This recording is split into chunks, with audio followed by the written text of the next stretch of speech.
সামান্য একটু গোস্ত পড়ে রয়েছে, কি বানাবো বুঝতে পারছি না। মনে যাইতে আসে সেটি করছি। দিলাম একটু হলুদের গুঁড়ো, মরিচের গুঁড়ো, দিলাম একটুখানি জিরি বাটা, তারপর একটু বেরেস্তা বাটা, দিলাম পরিমাণ মতো লবণ, তারপর এর মধ্যে দিলাম একটু টমেটো সস, তারপর দেবো একটু সয়া সস, দেবো হচ্ছে এই যে আদা রসুন পেঁয়াজ বাটা, আর দেবো একটুখানি হচ্ছে একটু না ওই 2 চামচ মতো, 2 টেবিল চামচ মতন টক দই দিয়ে এটিকে খুব ভালো করে ম্যারিনেট করছি। প্রতিদিন এই যে মাথায় একটা চিন্তা থাকে, ইফতারিতে কি তৈরি করবো, রাতের খাবার কি বানাবো, আবার সেহরিতে কি করবো, এই করতে করতে মেয়ে মানুষের জীবন একেবারে শেষ হয়ে যায়। তার উপর থাকে ছেলেটা রোজায়, প্রতিদিন বাইনা থাকে আম্মু এইডি বানাতে সেইডি বানাই দাও। প্রতিদিন তার মনে হয় যেন একটা করে নতুন আইটেম থাকাই লাগবে। তা আমিও চেষ্টা করি যেভাবে পারি, যা পারি সেইভাবে ছেলের সামনে দিতে। ওটাইও মজা করে খাই নেই। ম্যারিনেট করার পরে আমি একটু কাঁটা চামচ দিয়ে সবগুলো হচ্ছে কেঁচাই দিলাম, যাতে ম্যারিনেটটা ভালো হয়। দিলাম একটু এই যে বেসন, হলুদের গুঁড়া, মরিচের গুঁড়া, লবণ, কর্নফ্লাওয়ার, আর দিলাম হচ্ছে বেকিং সোডা দিয়ে এগুলোকে খুব ভালো করে মিশিয়ে নিয়েছি ঘুটে ঘুটে। তারপর একটু পানি দিয়ে দিলাম, পানি দেওয়ার দেবো একটু চালের গুঁড়া আর এই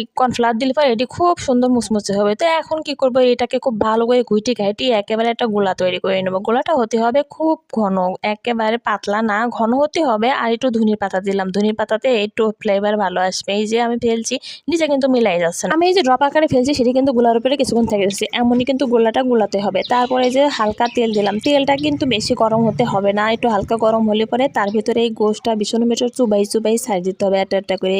এইভাবে বেশ করে একসাথে সাইডে ভেজে ফেলবো। আমার যেহেতু বিশাল বড় কড়াই, তাই অনেকগুলো গেছিলো। এইভাবে আমি সবগুলো একটা করে সাইড দিই। সেটাকে এই যে হালকা একটু হয়ে গেলে পরে উল্টাই দিলাম। এভাবে উল্টায় পাল্টায় বেশ কিছু সময় নিয়ে আমি এটাকে ব্রাউন কালার করে ভেজে ফেলবো।